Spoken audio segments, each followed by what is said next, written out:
Salomão, o reino se divide pela profecia de quem? De Aías, que leva a Jeroboão, e também a Roboão, filho de Salomão. Então, cada um, eles se separam ali. Os historiadores dizem que o motivo foi imposto. É lícito usar esse motivo? Em parte, sim, porque Salomão, para sustentar, né, no final do seu reino, o seu império, a gente sabe que colocou pesados impostos para sustentar 1000 mulheres e suas vaidades, tinha que ter dinheiro no império. Então, ele colocava pesados impostos para arrecadar recursos e para dar para suas mulheres. E isso o povo ficou pesaroso. Então, na morte de Salomão, quando Roboão vai ao trono, na sua sucessão, o povo vai a ele. Olha, você tem que se quer que nós aceitemos você como rei, alivia a nossa carga tributária. E foi ao contrário, né? Por ouvir Roboão, que é o filho de Salomão, o conselho não das pessoas mais idosas, mas sim dos jovens, resolveu endurecer o negócio. Falar, meu pai foi duro com vocês e eu reinarei vocês com escorpiões. O meu dedo mindinho é mais grosso que o lombo do meu pai. Então, o povo rejeita e aí acontece o quê? A divisão dos reinos, né? 10 tribos lá, segundo a profecia de Aías, para Jeroboão, vão para o reino do norte, e 2 tribos ficam com o reino do sul. Irmãos, irmão, por favor, pode colocar aquele mapa e deixar aí que a gente vai dar uma, se puder, tá? Vou mostrar a vocês como era no Império de Salomão e depois como era na divisão do reino do norte e reino do sul, tá bom? Então vamos ler lá 2 versículos apenas. Primeiro Reis capítulo 15, no verso 26 e depois no verso 34.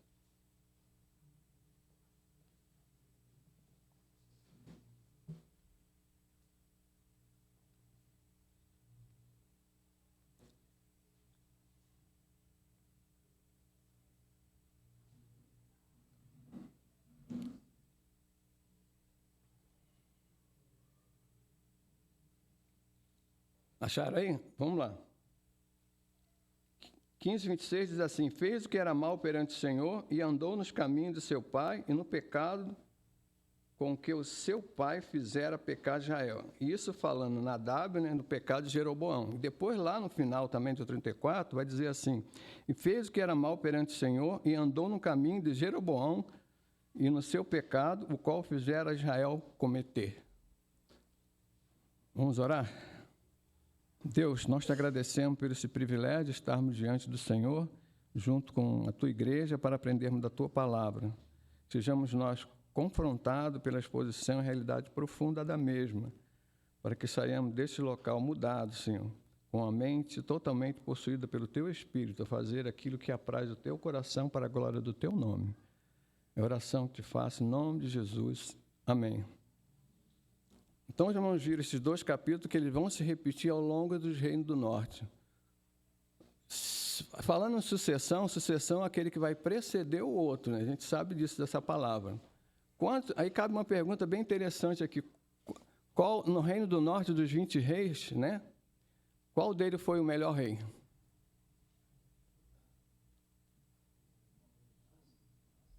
Não, reino do norte. Asa é reino do sul. Do reino do norte, quem foi o melhor rei?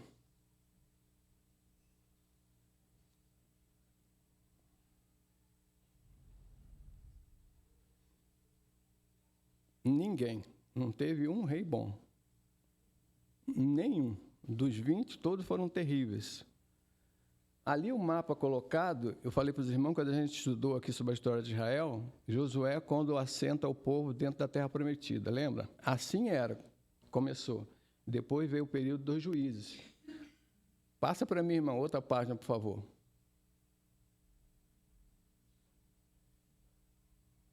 Tem um arquivo logo embaixo, só se puder, né?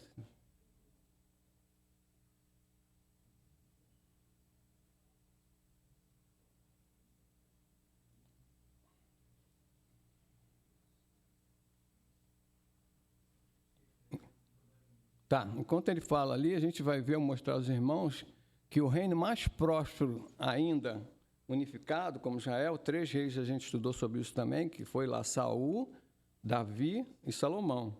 A prosperidade maior desse reino unificado foi em Salomão. Ele ampliou as suas tendas a tal ponto dos povos, ó, ali Esse é já a divisão do reino, é um antes desse. Ó, no tempo de Salomão, olha lá.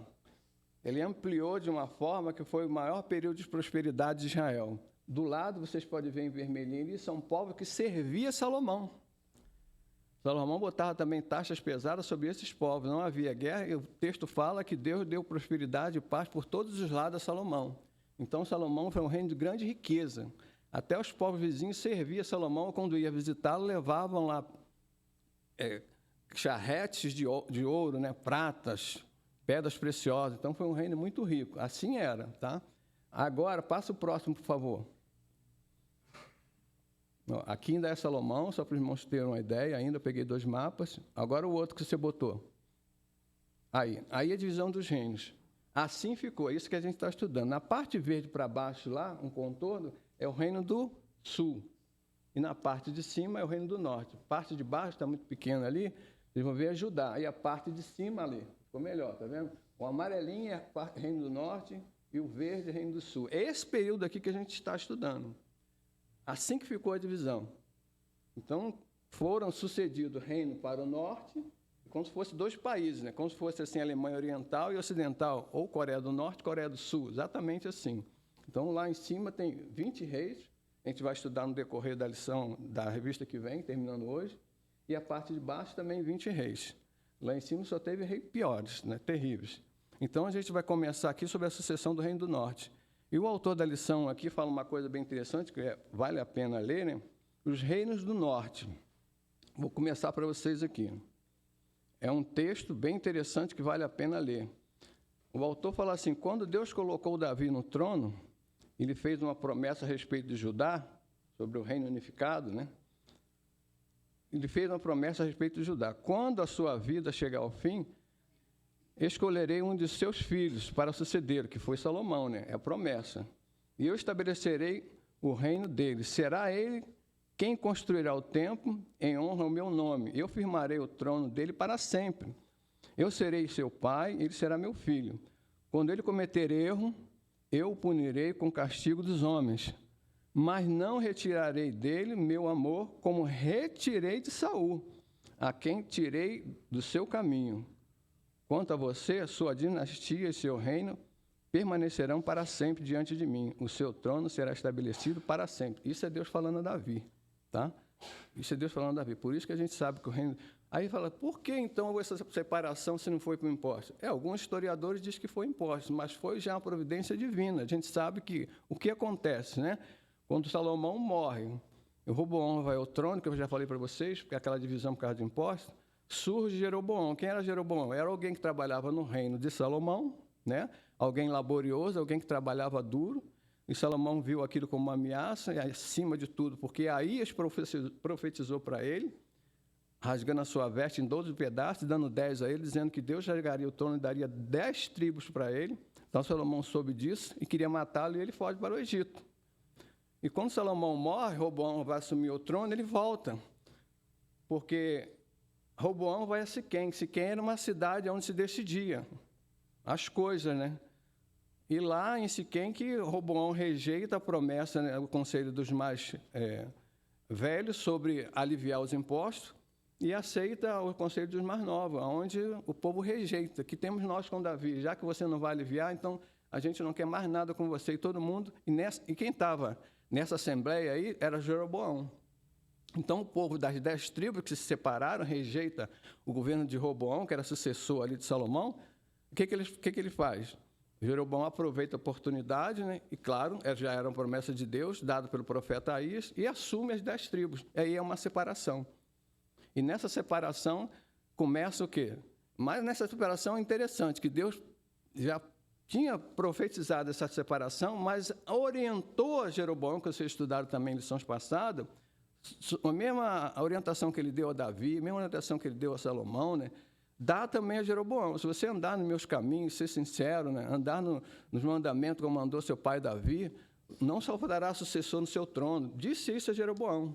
Só que Jeroboão vira as costas para isso tudo, né? A primeira coisa que o homem faz, o que é? como a adoração era Jerusalém, Jerusalém ficou com o Reino do Sul, ele ficou com medo de perder o reino e estabelece 2 altares para quê? Para adoração. Coloca um em Dan, lá em cima no Dan, na parte norte, quase saindo já, e coloca outra onde? Em Betel. Coloca 2 altares de adoração para que o povo não saísse do reino do norte e fosse para o reino do sul, senão poderia perder o reino. E o que ele faz? 2 bezerros de ouro. Aquilo que fez lá o povo quando saiu do deserto, lembra? No acampamento com Moisés subiu ao monte e o povo ficou lá, depois de 40 dias, como o povo se corrompe? Faz a mesma coisa. Pega aquele bezerro lá e fala assim, aqui está o seu Deus que vos tirou da terra do Egito. Então, estabelece uma idolatria. Então, Deus tinha advertido Jeroboão contra esse pecado, né? Contra ter cuidado na adoração, que ele era o único Deus, e começa Jeroboão a virar as costas. É claro que o povo aqui não abandonou Jeová, mas faz uma mistura, adora a Deus e adora o bezerro. Isso confunde a cabeça do povo, cria uma bagunça danada aqui. Tanto é que ele estabelece até para Jeroboão, né, para tomar conta desses bezerros, ele faz o quê? Ele faz sacerdotes que não eram da linhagem levítica. Como o Reino do Sul ficou com a arca, né? A arca ficou no Reino do Sul, ele falou assim, aqui a gente também tem a presença de Deus, que são esses bezerros. E muitos lá dos levitas, né, que têm temor a Deus, correm para o Reino do Sul. Mas não todos, né? Mas a maioria foi lá. Então, a gente está aqui nessa sucessão. Então, esse foi o aviso que Deus deu a Davi, lá no seu trono. E aí a gente tem, então, aqui, sucedendo o Reino do Norte, o Reino do Norte começa com o primeiro rei. Quem foi o primeiro rei do Reino do Norte? Jeroboão. Isso. Então, a gente sabe, já fugiu da linhagem. Quem era Jeroboão? Filho de Nebate. Quem era Nebate? Servo, é um soldado lá que servia o exército de Salomão. E Jeroboão é alguém que era filho de Nebate. Então, totalmente distinto aqui da tribo de Judá. E começa com Jeroboão. E Jeroboão já faz esse altar de adoração terrível, já começa a coisa desandar. E aí vem as sucessões. Jeroboão não vou aprofundar, porque já estudaram sobre ele, né? Acho que foi o irmão Adil que deu sobre Jeroboão, né? Então, já estudaram sobre ele, não vou entrar, vou aprofundar nele. E Jeroboão, o que acontece com ele? Tem um filho, não é isso? E o filho dele chama-se Nebate, mas antes de Nebate tinha outro filho. Quem era o filho de Jeroboão? Ele teve 2 filhos aqui que a Bíblia cita. Um foi o nome dele, até o nome também de um dos filhos de Roboão, lá do Reino do Sul. Lembram disso?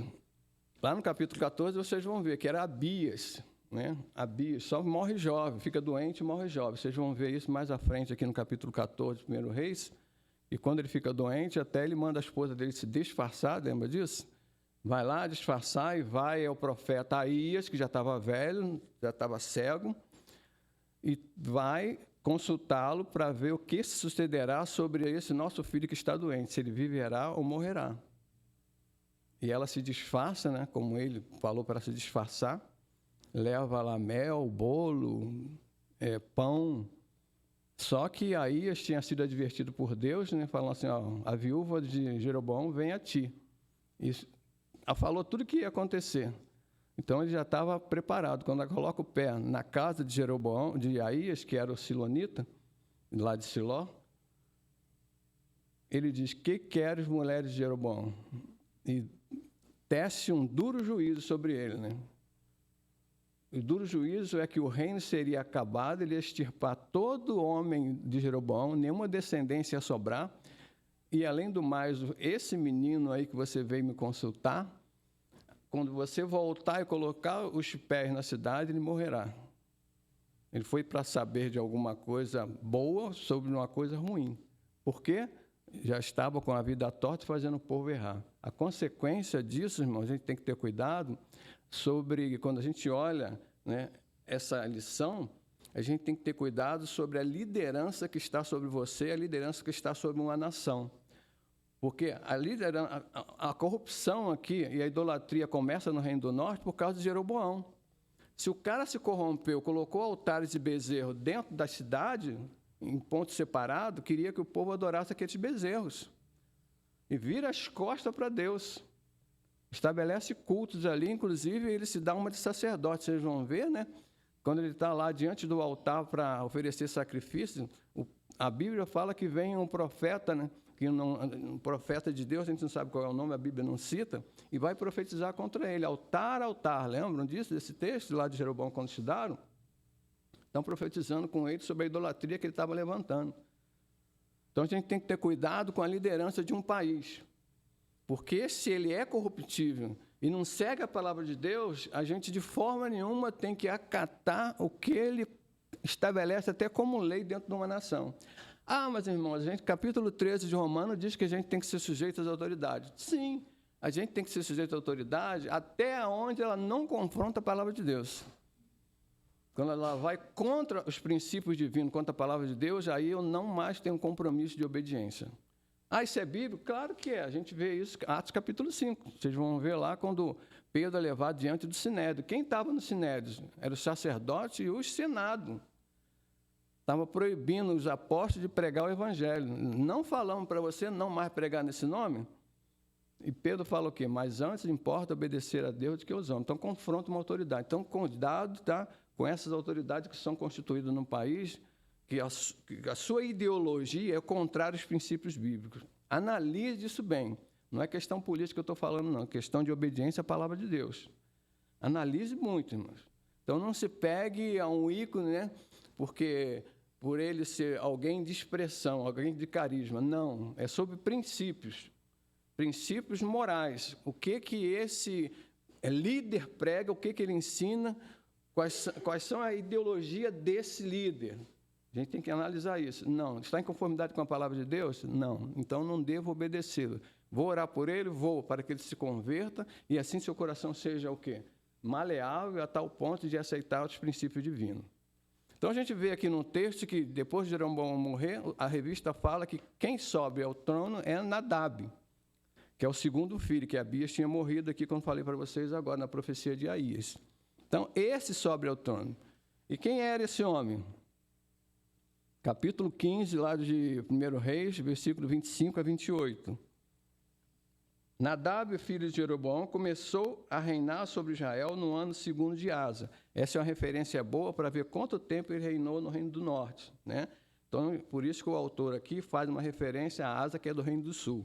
Então, ele diz assim, Nadab, filho de Jeroboão, começou a reinar sobre Israel no ano 2º de Asa, rei de Judá, e reinou 2 anos.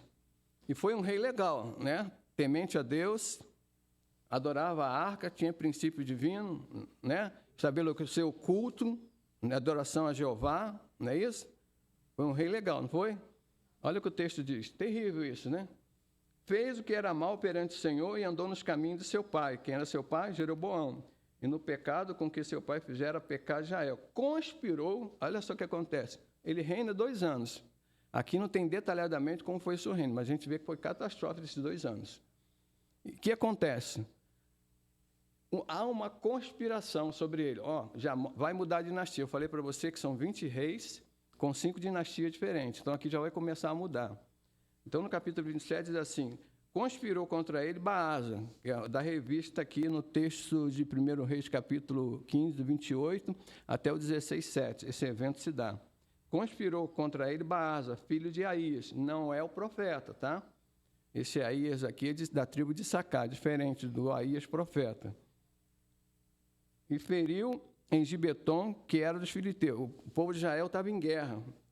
Tinha saído de Gibeton ali para aquele lado ali, leste, tá?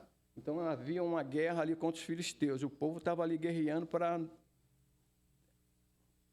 Desculpem.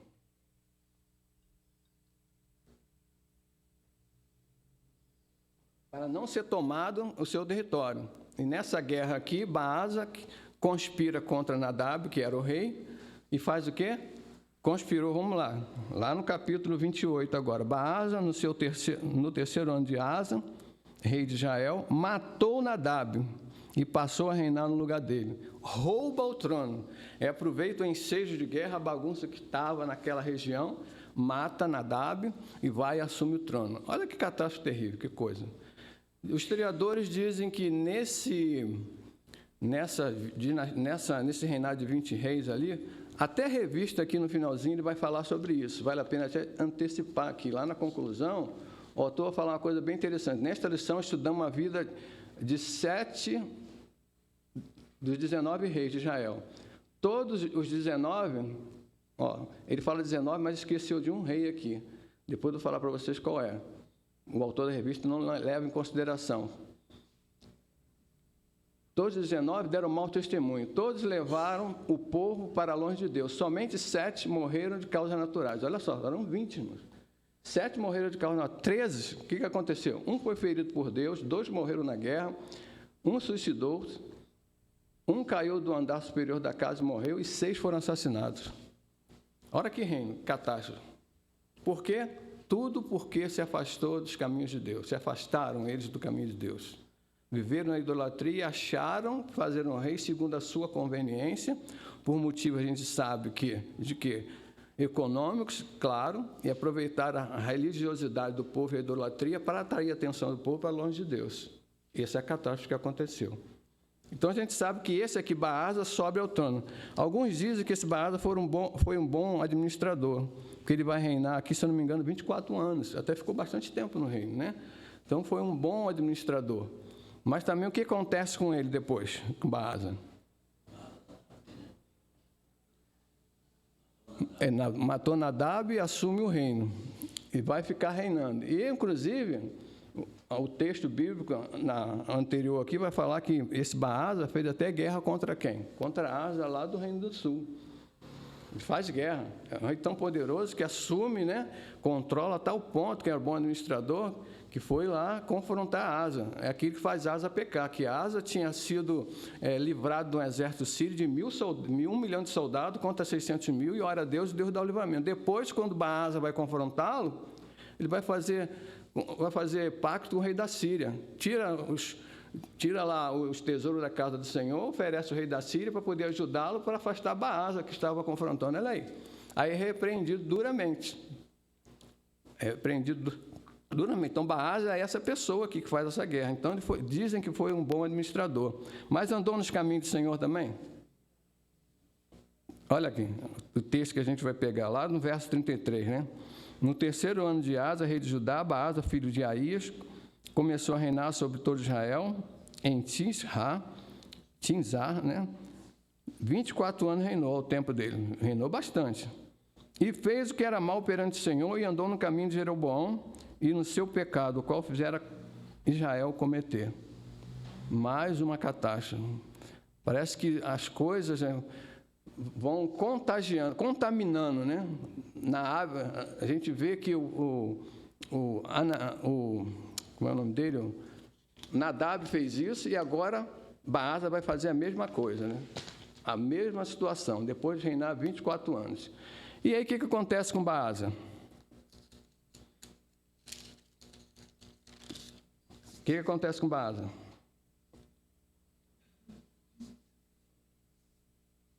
Tem estudado a lição? Vamos lá. Me ajuda aí.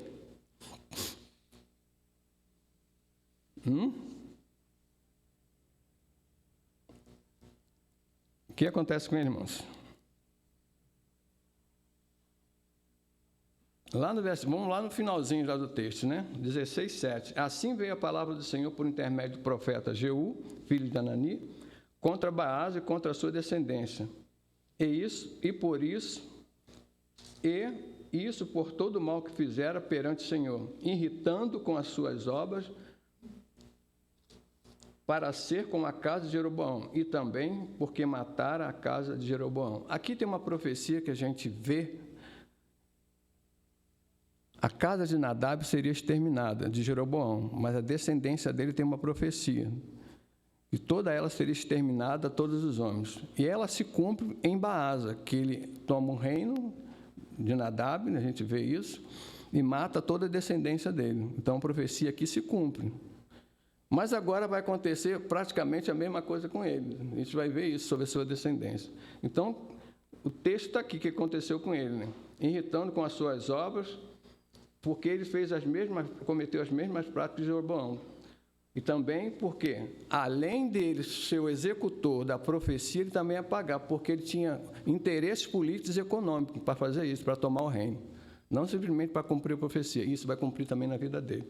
Então, é esse também que andou no caminho de Jeroboão e vai ter a sua descendência mais à frente dissipada. Aí Baasa morre. Quem sobe ao reino? E quem é Elá? Filho de Baasa. Está aí no texto. Ele reina quanto tempo? Está aí? Então tá, a revista fala ali, ó.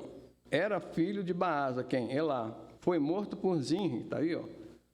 Quando achava-se Elá em Tinri, bebendo, embriagando-se, olha aí, na casa de seu mordomo. Jael estava lá, que eu falei para os irmãos aí nesse período de guerra, e o rei estava se embriagando, como se estivesse tudo bem, tudo na paz, se enchendo de vinho, né? Praticamente bebidas fortes também. E nesse embriaguez, ele é o quê? Morto. E quem sobe ao reino? Quem? Zinri. Também é pouco falado sobre essa pessoa, né? Zinri, esse é pouco falado. Hein? Pois é. Reina quanto tempo? Porque quando ele mata, né, Elá, o que acontece? O povo sabe dessa notícia, ainda embriagado, não aceita esse reinado de Zinri. Estabelece Onri, né, como rei, que era comandante dessa tropa que estava guerreando Israel. Então o povo pega esse comandante falando, não, você que vai ser o rei no lugar de Zinri, porque Zinri parece mal, já matou Elá para tomar o trono, mas nós não aceitamos esse rei. E quando ele é confrontado, né, volta lá da batalha para confrontá-lo, ele foge para a casa real, e o que acontece? Mete fogo na casa, o covarde, mete fogo na casa e morre queimado. O autor até da revista aqui colocou que... colocou aqui, lá no verso 6 ó, da lição, sobre honra, dizendo assim, tomou o trono depois dessa guerra civil, quando venceu e matou Zinri. Não, Zinri se matou, né? Tocou fogo na casa real e morre. Então, honra começa a reinar porque o povo viu nesse comandante alguém com uma aptidão para poder estar diante do povo. Então, ele assume esse reino. E honra foi um reino legal, não foi? Não foi? Foi ou não foi? Um rei bom? Que tristeza, parece que isso contamina, irmãos. Ele assume o reino e olha lá para mim em 1 Reis, capítulo 16, a partir do verso 21, né? 16, 21. Então o povo de Israel dividiu em 2 partidos. Aqui é que eu ia falar para vocês, porque o autor fala que são 19 reinos, mas o texto aqui vai falar que houve mais um reino aqui, esse quase racha o reino do norte. Quase racha. Então, esse texto aqui vai estabelecer um rei paralelo, quer dizer, o reino do norte estava sendo, nesse momento, disputado por 2 reinos. E esse também é rei, que na história ele aparece como rei, em paralelo a honra. Então, por isso que aqui tem mais um que o autor da revista não considerou. Então, por isso são 20 reis. Então, o texto fala assim, então o povo de Israel se dividiu em 2 partidos. Por quê? Como Zinri tinha suicidado, né, e o povo aclamou como honra ao reinado, esse Tibna aqui sobe também ao poder e disputa para que ele seja o rei e não honre. Mas aí o povo se divide, fica uma parte de cá e uma parte de lá, como se fosse 2 reinos dentro do reino do norte. Então o texto vai falar, dividiu em 2 partidos, metade do povo seguia Tibni, filho de Ginate, para o fazer rei, e a outra metade a honra. O povo se divide, não foi total, não, que queriam honra. Mas o 22 diz assim, mas o povo que seguia a honra prevaleceu contra o que seguia Tibni, filho de Ginate. Tibni morreu e passou a reinar a honra. Aqui houve uma guerra civil. A gente entende que foi uma guerra civil, uma disputa de poder dentro do reino do norte. E honra vence, e aí ascende o poder, Tibni, por isso que é mais um rei. Pega para mim aquele mapa, por favor. Quero mostrar um negócio a vocês. Na parte de baixo dos mapas, depois desse. Não, vai descendo. Vai descendo. Para baixo. Você subiu para baixo. Por favor. Aqui é o Reino Unido, é o Reino de Salomão que eu falei a vocês. Aqui é o Reino dividido. Agora, próximo.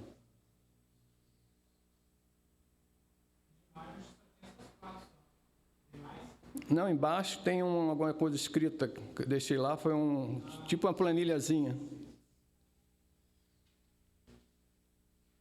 Porque ali eu coloquei nessa planilha os 20 reis do Reino do Norte, né, e os 7 que a gente está estudando hoje. Eu deixar para os irmãos ver com as datas, né? Cada período, cada um reinou. E é bom também falar com os irmãos, já antecipando, Reino do Norte e Reino do Sul. Os irmãos sabem quais foram os profetas. E, paralelamente a esses reinos, são levantados esses profetas menores que a gente vê na Bíblia, né? A gente vai ver todos esses 12 profetas menores, eles vão levantar para repreender os reis e colocar o povo no eixo, nesse período. Jonas, Miqueias, Naum, Abacuque, Sanfonias, são esses que são levantados nesse período de reinos aqui, para poder repreender. Ora, Reino do Norte, ora, Reino do Sul. O Reino do Norte, acho que teve só 2, 3 profetas, acho que foi Jonas, Amós, e teve mais um. Eu anotei ali. Jonas, Amós e Oséias, os 3 foram para o Reino do Norte, repreender os reis. Não nesse período, tá? Nesse período a gente vê mais à frente aqui, que a gente está vendo no Rio, agora a gente vai entrar nos profetas. Quais foram os profetas? Olha lá. Só baixar um pouquinho, que eles veem lá. Ali são 20 reis, tá vendo? Ó, não dá para ver direito, mas depois eu deixo para os irmãos como quiserem. Esse vermelho é que a gente está estudando. E aquele maior, aquela lacuna, é que aconteceu nesse Tibiná aqui, que eu anotei para vocês, porque que ele é considerado como mais um rei, tá? Então, hoje a gente vai estudar, estamos estudando só sobre aqueles reis que estão ali em vermelho. O restante é para a lição seguinte, para a revista que vem aí, que vai ser detalhado cada um deles, tá? Obrigado, irmãos. Então, a gente sabe que honra sobe o poder agora e vai reinar. E ele reina 12 anos, esse aqui. E foi um bom rei? A gente falou que, segundo aí a palavra de Deus no capítulo 16 do 1 Reis, do verso 21, 22. Foi um bom rei ou não foi? Olha o 25 agora. 16, 1 Reis 16, capítulo 16, verso 25. E fez honra o que era mal, de novo, ó, essa expressão sempre vai aparecer. E fez honra o que era mal perante o Senhor. E foi pior que todos quanto foram antes dele. Todos. Parece que a coisa vai, né, desandando. Né? A gente crê que foi pior porque foram antes. Além de estabelecer, dar continuidade ao culto de Jeroboão contra os bezerros, né, lá em Dan e em Betel, ele participava diretamente dos cultos. E, além de tudo, foi pior porque ele oprimiu o povo. Ele acharcava o povo para sugar da pobreza lá a riqueza. Cara, vai ser terrível. Tanto é que ele é também citado, se não me engano, Miqueias, capítulo 16. 16 não, acho que é 16 não, acho que é 6. Miqueias, eu tinha anotado esse texto. Eu perdi esse texto aqui, mas Miqueias vai falar sobre ele. Vai haver uma repreensão que até em Miqueias, Deus como repreende o Reino do Sul, vai falar assim, vocês andaram sobre, né, tudo aquilo que praticou honre, sobre o teu testamento, vai repreender o topo. Então esse cara foi terrível mesmo. Então honre foi um rei mau. E agora... Mas é interessante que aqui tudo tem um período, né? Sim. Aqui ele se fez mal, que era o Senhor, no período dele. Sim.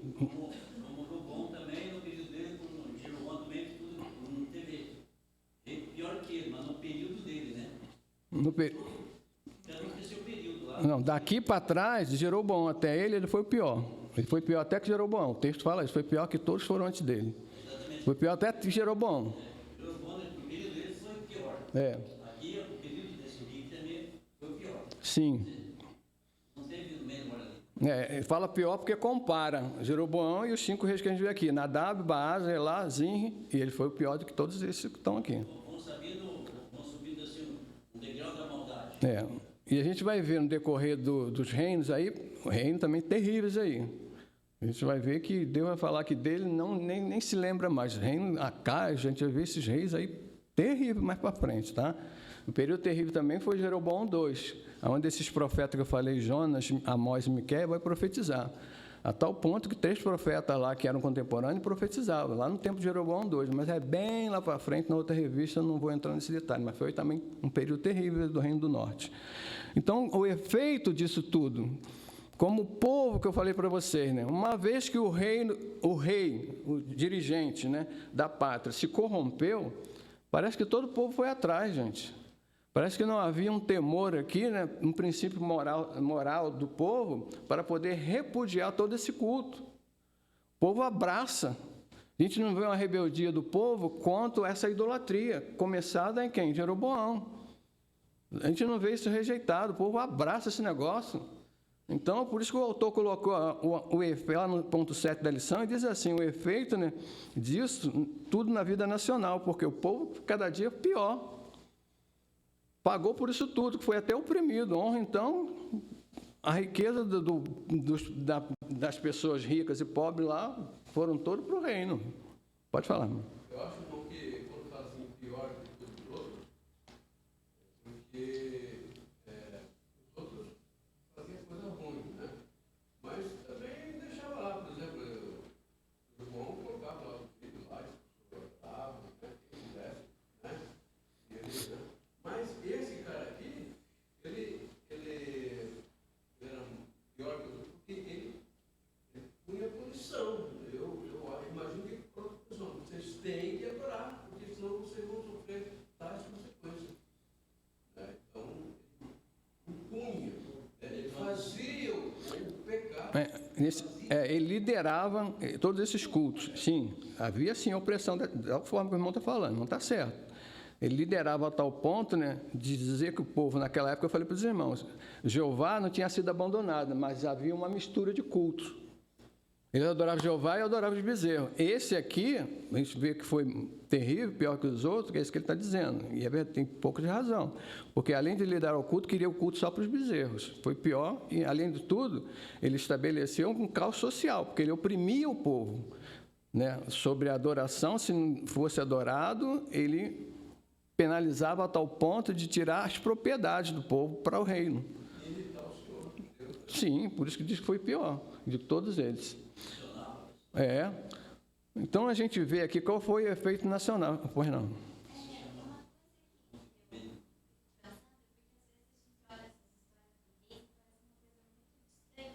Sim.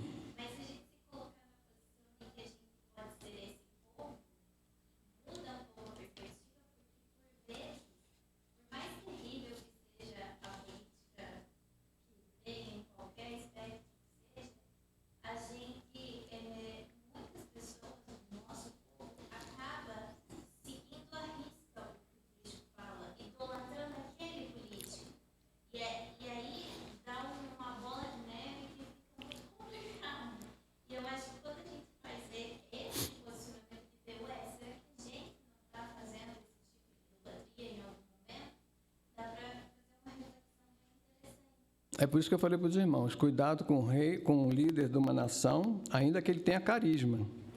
Porque a carisma pode atraí-lo, né, a uma forma quase de uma idolatria, como a irmã está dizendo, que a gente praticamente vê dentro da nossa nação, né? Ou é lado A ou é lado B. Por quê? Porque tem carisma do lado de cá e carisma do lado de cá. Não é o que é bom para a nação, é o carisma de quem está lá. Então, isso se confunde, cuidado com essa confusão. E aí Deus fica de lado, porque eu coloco carisma na pessoa que está liderando. E se a pessoa que está liderando, aquele negócio que a gente vê, porque agora eu falei, por que o povo não se rebelava? Porque tinha carisma por A ou B e seguia cegamente. Deixou os mandamentos de Deus de lado. Trazendo para os nossos dias, é isso que está acontecendo, a gente vê, não só na nação brasileira, em outras nações, né? A gente vê a opressão na Coreia do Norte lá sobre o quê? Aquele líder que está lá, né? O pessoal fala bem dele, que o nosso pai, olha aí um negócio, da opressão lá do presidente lá que tomou a Coreia do Norte. Veio dentro das nações, infelizmente, né?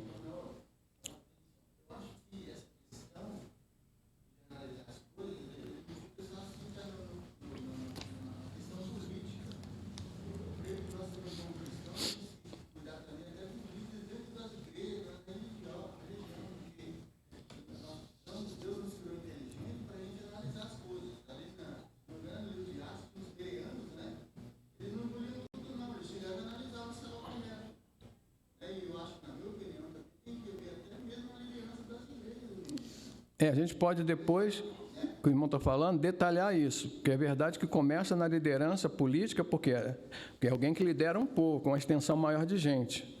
E ela pode, sim, contaminar a liderança ou as sociedades menores que estão mais abaixo, seja religiosas, seja ou não, tá? Grupos que podem levantar pessoas lá também, que são carismáticas, e aí o povo vai adorar uma pessoa carismática. Isso pode acontecer, sim. O carismático é estrategista. Porque na minha concepção, que líder,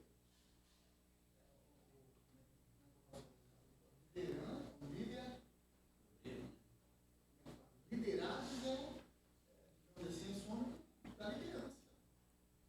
De uma maneira de conduzir, né, e tem que ter cuidado com essas coisas, no geral. Dentro do meio das lideranças, só politicamente. Quando o castigo de Deus, a gente vai estudar isso, vinha sobre uma nação, ela começava na liderança, que fazia o povo errar. Mas isso respingava também no povo, dado a sua omissão. A gente vai ver no período da história aqui, tanto do Reino do Norte como do Reino do Sul, que a gente vai estudar mais à frente. Deus castiga. Obadia, a gente vê isso naquele profeta, esqueci o nome dele, é um profeta menor, agora que ele reclama diante de Deus, o povo estava sofrendo, o povo está sofrendo, Senhor. Quem vai nos livrar dessa liderança? Deus manda a Síria, Abacuque, manda a Síria e falou, poxa, a gente está pedindo um livramento, você manda um pior, é porque o povo estava sendo omisso, sofreu as consequências agora, tanto a liderança como o povo. Mas a fé tinha que permanecer em quem? Em Jeová. Tanto é que Abacuque tem aquele texto que vocês todos conhecem, né? Ainda que a figueira não floresça, lá. Apesar de tudo isso está acontecendo, né?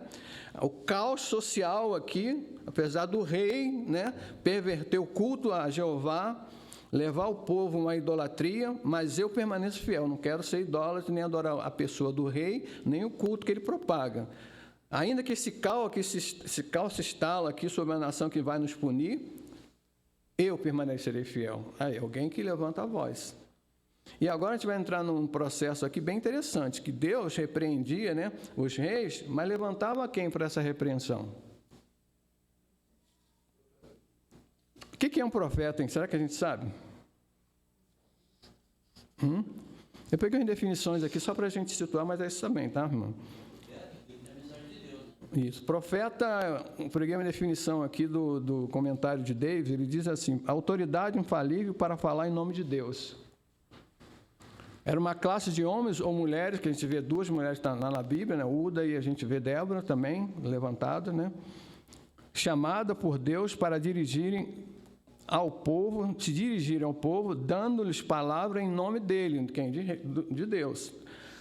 Nesse momento de caos desse reino, levando o povo à idolatria, Deus suscita profeta. Pela sua misericórdia ainda, né, que o povo tem a sua missão, ele suscita levanta profetas para poder repreender a vida desses reis que estão totalmente errados e contrário aos princípios de Deus, deixando todos os seus mandamentos. É isso que Deus falou a Davi, lembra disso? Se você seguir os meus mandamentos, não faltará sucessor no seu trono. Isso falou para Jeroboão também. E eles, quando jogam isso por terra, levantam o profeta. Lembra lá que eu falei com vocês? Então, vocês estão sendo rebeldes. Então, agora eu vou começar a extermina lá de Jeroboão. 3 reis têm a sua descendência totalmente dizimada, que é Jeroboão, a gente vê Baasa, e mais à frente você vai ver Acabe, que a gente vai estudar sobre ele mais à frente. Então, por quê? Desobediência. Mas quem levanta? Profeta. Então, profeta é essa pessoa. Deus ordenava que falasse e não guardasse silêncio, senão não deve ser omisso. Né? Essa pessoa que deve ser omissa. A sua missão era confirmada por sinais extraordinários, não é isso? A gente vê lá no caso de Elias, né? Além de profeta, tinha sinais extraordinários para ratificar que era um homem de Deus. Aqueles sinais vinham de Deus, pelo cumprimento de suas palavras, pelo valor. E uma coisa interessante também notar aqui, né? Além dos cumprimentos pelos atos maravilhosos que acontecia através do profeta, também era fiel à doutrina, suas doutrinas. Quais eram as suas doutrinas? Ensinamentos de Deus. Porque a gente vai ver aqui que alguns profetas se levantam como falsos e fazem maravilhas. Mas doutrinamente são errados, aí são repreendidos. Porque não passa pelo filtro de Deus, para ver se é um profeta de Deus. O profeta de Deus fala em nome de Deus, usa a voz de Deus, usa sinais de maravilha para mostrar ao povo, né, que são idólatras ou às vezes duros de coração, para dizer que ele é um profeta de Deus, e ele observa os parâmetros do quê? Dos mandamentos de Deus. E esses profetas também são pessoas que ensinam o povo. Então, essa é a característica, a gente não pode errar.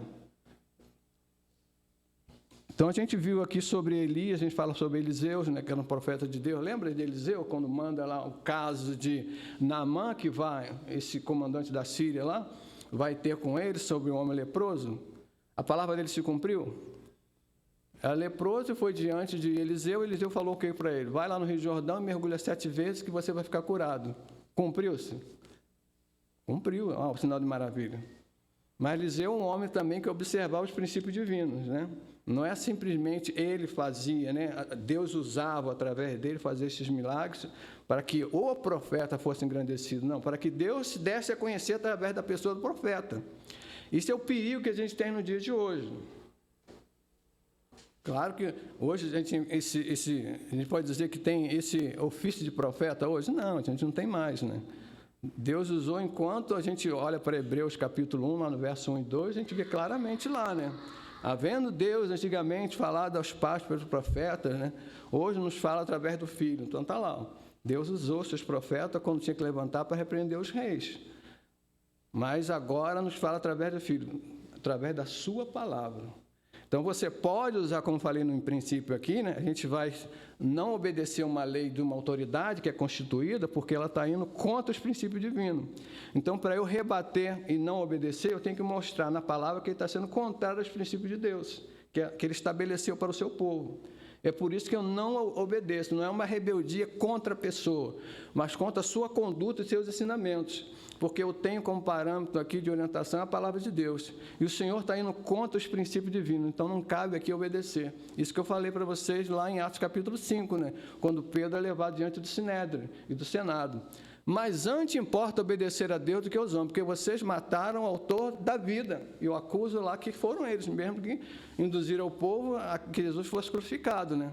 Então, ó, tá vendo? Como vocês são contrários, a gente não deve obedecer a você, mas sim a Deus. Então, a gente tem que usar a palavra. Então, cuidado, que hoje, né? Que tem um profeta tal que profetiza ali, que tem um profeta tal. A profecia está aqui. Tudo na palavra revelada. Você pode se colocar como profeta de Deus usando a palavra de Deus, que é esta. Não segundo a sua conveniência. Hoje você não fala assim. Lembra dos profetas? Como é que os profetas se colocavam, né, diante do povo para poder falar? Havia uma palavra bem específica, né? Assim diz o Senhor.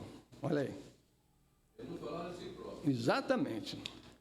Assim eu digo. Não, assim diz o Senhor. Aqui a gente fala como? Assim diz a palavra de Deus. A Bíblia diz, olha aí. Jesus também, quando ele fala assim, ele usa a primeira palavra, né? Assim do Senhor digo, né? Assim diz o Senhor, está no Novo como no Velho Testamento, e Jesus falava exatamente isso, né? Não, interessante isso aí. Eu vos digo. Assim diz o Senhor. Os profetas diziam. Em verdade vos digo. Então, E no Velho Testamento é assim diz o Senhor. sim. Todos os reis tiveram promessa de Deus. Todos eles o que está falando? Todos os reis tiveram promessa de Deus. Foram alertados por Deus, isso. Todos eles foram orientados por Deus. Foram avisados por Deus. Uhum. Se você fizer isso, eu sou com você. Uhum. Se você não obedecer, eu sou contra você. Então, a consequência do castigo é que Deus está castigando a pessoa. Mas a consequência foi a desobediência. Sim. Quer dizer, a desgraça dele, a consequência que levaram, foi descer desobediência à ordem de Deus. Sim. Se Deus vai castigar você, não. Você é castigado porque consequência é alguma coisa. Foi tudo uma coisa. A desobediência é consequência de todas as coisas. Os profetas levantaram, que eu falei para os irmãos, para mostrar a misericórdia de Deus. Apesar da desobediência da autoridade e omissão do povo, Deus levanta pela sua misericórdia profeta para colocar o povo de volta no eixo, de volta no caminho. Mas mesmo assim permanecem rebeldes. Por isso são punidos. Por isso são punidos, apesar de Deus ter avisado cada um antes de tomar posse no seu reinado, que se desobedecesse, quais seriam as consequências, eles desobedecem, o povo vai atrás. E Deus ainda levanta profetas lá, vocês se desviaram de um caminho, e por se desviar do caminho, estão cometendo essa atrocidade contra mim. O texto fala que Deus se irou contra eles, e agora vocês vão sofrer as consequências. Então, Deus começa a levantar. Então, no texto aqui, a gente vê desses reis aqui, qual foram os profetas levantados? Aías, lá de Siló, né? Siló era aquela cidade onde tinha lá a adoração no tempo de Samuel, depois foi destruída, mas a cidade ficou lá. O templo não era mais adoração, não era mais em Siló. Então, a gente passa a ver aqui esse silonita, que é da cidade de Siló. E levanta Aías profetizar para quem? Para Jeroboão, que eu falei para vocês, naquele rasgando a túnica lá dele em 12 pedaços. E depois Deus levanta aquele homem de Deus para profetizar contra Jeroboão, que o irmão deu a lição, né? Altar, altar. Não fala qual é o nome dele, desse profeta, que depois morre também porque desobedeceu a Deus, a gente sabe disso. E depois Deus levanta também Jeú, que é filho de Anani, né? Que repreendeu Asa. Está aqui Jeú, outro para repreender lá o rei, porque estava errando. E depois o autor colocou Elias aqui, porque os profetas do Reino do Sul, do Reino do Norte, esse que eu falei para vocês aqui, que é Jonas, Amós e Oséias, alguns historiadores colocam aqui Eliseu e Elias. Só que Eliseu e Elias, a gente não pode dizer que foi profeta do Norte, porque a gente fala só os profetas que deixaram alguma coisa escrita. Tá? Os profetas bíblicos do Reino do Norte que profetizaram e deixaram alguma coisa escrita. Os profetas menores dos 12. Aí eles levam em consideração esses três. Mas mais Elias e Eliseu também foram. Profetizaram também naquele período lá. Lembra que Elias aqui vai repreender quem? Um rei que vem logo depois agora do estudo, que é Acabe, vocês vão ver na próxima lição. Então é levantado também. Então Deus aqui, o autor e Jonas também. Jonas tem uma profecia bem bacana também que a gente vê, o autor colocou aqui, lá em 2 Reis 14, 24, 27, tem lá a profecia dele. Jonas também era um profeta do Reino do Norte. Então a gente vê, Deus levanta esses profetas em misericórdia para alertar o rei e cuidar do povo. A repreensão é contra a idolatria e contra o quê? O caos social, as injustiças sociais. Vocês vão ver isso muito em Oséias, então vão ver bastante em Amós. A opressão da liderança contra o povo. Deus levantava profeta também para cuidar do povo, tá? Então, hoje, nos nossos dias, levanta homens valorosos, né, que pregam a palavra de Deus para orientar vocês e a mim, para nos orientar quanto à nossa vida cotidiana, ver se ela está alinhada com a vontade de Deus. Se você lê a palavra de Deus e não pratica, Deus levanta ainda hoje, a gente pode dar seus porta-vozes para trazer você para o caminho. Porque você lê, tá, eu li, mas não está praticando. Aí você vê alguém pregar sobre aquele texto que você leu, e aquilo te dá o Espírito Santo, graças a Deus, né, ainda nos toca, e pela sensibilidade, alguns têm um coração duro e permanecem ainda na rebeldia. Então, Deus levanta ainda homens no dia de hoje, nos nossos dias, pela sua misericórdia, para chamarmos a atenção e voltarmos de nossos princípios para a palavra de Deus que temos lido e estudado. Hoje é assim, irmãos. Então, dê voz, graças a Deus por isso. Mas seja eu e você um profeta também. De que tipo? De porta-voz de Deus, da sua palavra, para ajudar outras pessoas que estão à margem da sociedade ou se estão rebelando contra os princípios divinos. Você deve se levantar como porta-voz de Deus para poder instruí-lo, orientá-lo, repreendê-lo. É uma autoridade bíblica. Não assim eu penso. Ó, irmão José, assim eu penso. Não, está errado. Assim diz a palavra de Deus, irmãos. Vamos ver lá. Assim diz a palavra de Deus, irmão Joel. Não é assim diz na outra, não. Não é segundo mesmo, segundo a palavra de Deus. Que você lê e que eu leio. Vamos estudar junto. Então, Deus levanta este profeta. Aí, quais são, para eu encerrar aqui, que lição a gente tira disso tudo que a gente comentou aqui? Anotei praticamente aqui 3 coisas. Primeiro, o povo de Deus, né, deve sempre se posicionar diante das autoridades que não temem a Deus. A gente aprendeu isso. O povo de Deus deve sempre se posicionar. Qual a minha posição diante de um presidente que assume uma nação, no nosso contexto, tá? Quais são os seus princípios morais? Não olhando para a parte econômica, não. qual é a sua visão frente, né, à justiça social diante do povo? Eu tenho que ser voz profética contra isso. Se está sendo injustiçado, tem que ser voz profética da palavra de Deus, irmãos. Não é segundo as minhas convicções, não. Cuidado com isso. Porque senão é o que a irmã falou ali, eu tenho carisma lá e eu como se ele não é endeusado, é odiado. E a parte que odeia vai sempre procurar pretexto, porque odeia, não porque... Não. Vamos ver se os princípios morais dele estão em consonância com a palavra de Deus. Está. Então, vamos aqui, ó, ajudá-lo em oração para que ele continue fazendo um governo, né? Um governo diante de Deus que vai glorificar o seu nome. E uma justiça social aqui para todo o povo. Então, vamos. Então, o povo de Deus deve se posicionar. A gente vê isso em Atos 5, que eu falei para vocês, de Pedro se posicionando diante do Sinédrio. Outra coisa, 2. Deus sempre vai levantar seu porta-voz, né? Para orientar seu povo ou nação. Sempre vai. Qual é o presidente de uma nação hoje que não ouviu falar da pessoa de Deus ou sobre a palavra de Deus? Hoje, a Bíblia é o livro mais lido no mundo, é o best-seller de todos os tempos, irmãos. Ninguém é imbatível. Então, qual é o presidente de uma nação, que a gente pode dizer, na face da terra, no mundo, que não conhece a Bíblia? Todos conhecem a Bíblia, sabem pelo menos que existe a Bíblia, que é um livro sagrado. Porque não a leem quando assume o seu governo, pelo menos para ver se tem alguma coisa que pode ajudar no seu governo. Mas a maioria ignora. A maioria ignora. Mas graças a Deus que Deus levanta ainda, além de ignorar, Deus levanta quem? São esses porta-vozes. Hoje na internet, então, quantos pregadores tem aí que o mundo todo pode ouvi-lo? Ligou a internet, lá na China tem alguém pregando na internet. Na Ásia, se você ligar, tem alguém, sempre vai ouvir. Então, tem sempre seus porta-vozes. Ninguém pode alegar diante de Deus depois uma ignorância, que não ouviu falar, não sabia que era assim. Não. Todos. Ninguém. E terceiro, a obediência sempre nos leva a gozar dos privilégios de Deus, não é isso? Poxa, irmãos, isso parece às vezes loucura para o crente. Eu não sei se eu não tenho certeza, os princípios bíblicos não dizem, se eu for obediente a Deus, eu vou gozar das suas benesses, está no texto bíblico, são promessas, e elas se cumprem. Por que eu desobedeço, então? Eu estou dizendo que eu não quero ser abençoado. É isso. Parece que é uma insanidade da minha parte.